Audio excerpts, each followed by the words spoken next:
Y aquí estamos en mesa. Castor, te vuelvo a agradecer tu No, presencia un gusto. y vamos a desmenuzar un poco la economía. Hoy estamos con un cerdo a la pimienta, Muy con bien. unas papas rústicas y te doy el placer del primer bocado. Nos ¿Cómo no? acompaña pura cepa, hoy un Pinot Noir para degustar este exquisito plato. Y con Castor vamos a empezar a desglosar un poco todo lo que es la parte económica. Vamos a ver en dónde estamos parados como país y como mundo para que podamos dar un pantallazo de cómo estamos hoy en este conglomerado económico pandémico, viendo cómo podemos hacer para que nuestra economía pueda volver a resurgir y a volver a ver cómo encaminamos todo esto. Así que, bueno, hablaba con Castor fuera de cámara. Tienes un posgrado en economía a pesar de tu especialidad como ingeniero en Sí, vías de comunicación. exacto, sí, sí. Trabajé como ingeniero varios años, pero ya comenzaba ahí a perfilarme dentro de empresas y en el mismo sector público hacia las áreas de planificación económica. Así que hice posgrado de ingeniería en ese sentido, ¿no? Allá por los años 90, si no recuerdo mal. En los 80 trabajé mucho como ingeniero y luego hice un posgrado en economía en la Universidad Torcuato Di Tella en Buenos Aires y luego otro en la Universidad Politécnica de Madrid, en 1990 exactamente en Madrid, En España. y a mediados de los 80 en el Di Tella. Y de ahí, bueno, ya a los ingenieros no nos resulta tan complejo introducirnos en el mundo de la economía porque venimos con una base matemática muy fuerte para encarar lo que son los marcos teóricos algebraicos y matemáticos de la economía. Claro, viven en un mundo de números que se adaptan Exacto. fácilmente. Si bien la economía no es una ciencia exacta, no es como la contaduría. En la economía hay curvas de demanda, curvas de oferta, donde hay humores de consumidores, de productores, hay expectativas. La economía son expectativas. Ahí justo quiero hacer un puntito, Castor. Has dicho economía y has nombrado contaduría. Vamos a explicar a la audiencia las diferencias que hay para que entremos en el gran punto que quiero entrar, que es la macroeconomía argentina. Claro. Bueno, yo de ciencia contable no sé nada, pero sé que los contadores es una ciencia exacta. Claro, llevan a cargo... Llevan a cargo las cuentas, los estados contables de personas, familias, De empresas. empresas, estados, ¿no es cierto? Sí, Y es una ciencia exacta, ¿no? No me atrevo a opinar de ello porque no lo conozco. La economía es expectativa.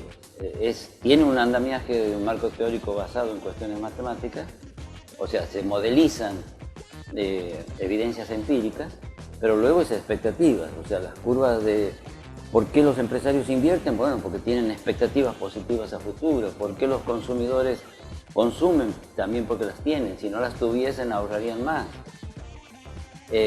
Lo mismo pasaría con empresarios, con inversiones. Tiene mucha interrelación con el derecho, la economía, muchísima. claro. En la medida que uno asegure que no va a haber cuestiones confiscatorias unilaterales, las inversiones son mayores. ¿Sí? Así es. Y en este contexto en el que estamos manejando hoy la economía, sobre todo, hablemos del nivel país, noto que varios gobiernos vienen tropezando con el mismo tema del famoso gasto público, que se habla que hay que reducirlo y nadie logra reducirlo. Tenemos una sangría, por decir algo, de recursos en lo que es gasto público y yo lo resumo como algo muy práctico, ¿no? Tenemos un país que le ingresa 8 y gasta 20. ¿Es así?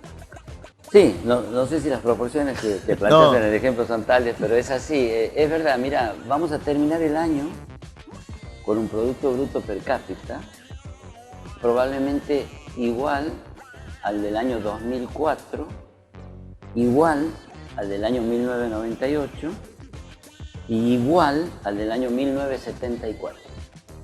Producto per cápita, ¿no? El producto es una valorización económica de la cantidad de bienes y servicios que hace una economía a lo largo de un año. ¿Sí? Bien. Y lo divido entre la cantidad de habitantes. Ah, bien. Entonces, si yo te digo que tenemos un producto, y te llevé al último punto, 1974, son 46 años atrás. 46, el mismo producto per cápita. O sea que la economía argentina en el largo plazo solo pudo crecer a la misma tasa que crecía la población, para que mantengamos el producto igual. Es la misma relación. Exactamente, exactamente. Lo cual es muy magro, muy escueto, muy poco, muy pobre en términos absolutos y relativos. Y eso, pese a que hemos tenido periodos de euforia, como parte de los años 90, la salida de la crisis de la convertibilidad. De la convertibilidad, 89, de la hiper, ¿no es cierto?, 89-90. Tuvimos hasta el año 97, hasta el mismo 98, que ahí iniciamos una recesión profunda. Y también tuvimos otros crecimientos espectaculares, pero de corto plazo, como el que tuvimos entre el 2003 y el 2008. Bien, sí. Aprovechando cuestiones externas muy favorables, vientos de cola que le llamamos. Y pueden ingresar en ese tema, el tema de la soja, del valor. Claro. En el caso de 2003-2008 es eso, digamos, hay un término muy interesante que se llama serendipia, se llama. ¿Sabes qué es una serendipia? Es encontrar algo que necesitas pero que no buscabas. Eso es una serendipia, existe en el diccionario. Entonces, muchas veces Argentina encontró algo que necesitaba pero que no buscaba, precio de la soja, y que lo llevó. Pero bueno, las crisis son oportunidades cuando haces correctos diagnósticos y los utilizas plenamente. Nosotros siempre hicimos lo que se llaman vuelos de gallina. Todo aquel que haya vivido en una granja sabe lo que es un vuelo de gallina. Es muy corto y vuelve a caer. Es un vuelo cortito, ¿no es cierto? No hay planificación, ¿no?, en la economía, no hay claro. a largo plazo.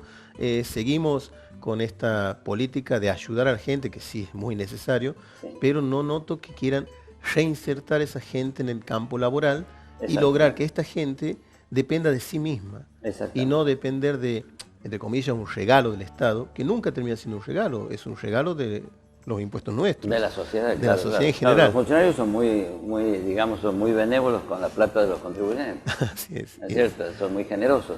Eso es algo que comentamos justamente, lo que conversábamos en un artículo que escribimos con José Luis Flaja ayer. Ah, bien. Sí, tu pregunta es verdad. Argentina tiene un problema estructural que en la economía...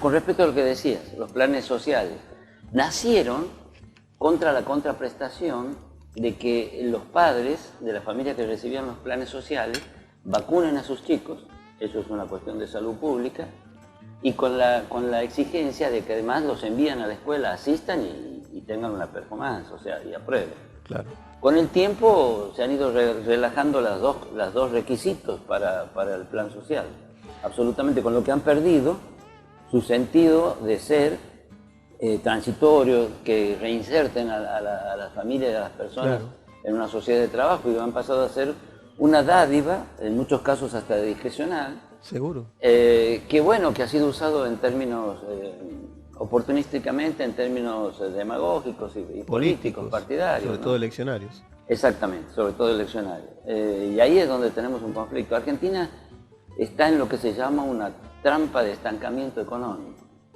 ¿Qué es esta trampa?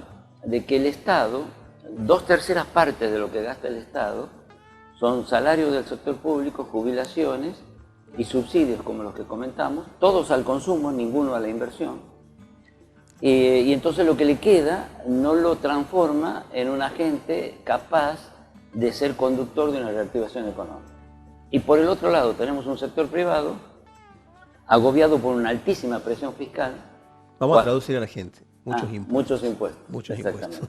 Muchos impuestos, con el agravante de que 1/3 al menos de todos esos impuestos son antiproducción, antiempleo, anticomercio, antiexportaciones. O sea, van quitando incentivos. Empezábamos la conversación diciendo, la economía son expectativas e incentivos. Y si tienes todo un marco tributario y un marco laboral de normas que impiden la creatividad, el emprendimiento, es obvio que tampoco el sector privado puede transformarse en agente de reactivación económica. Con lo cual tienes esta trampa de la que nadie se atreve a tomar la decisión de salir.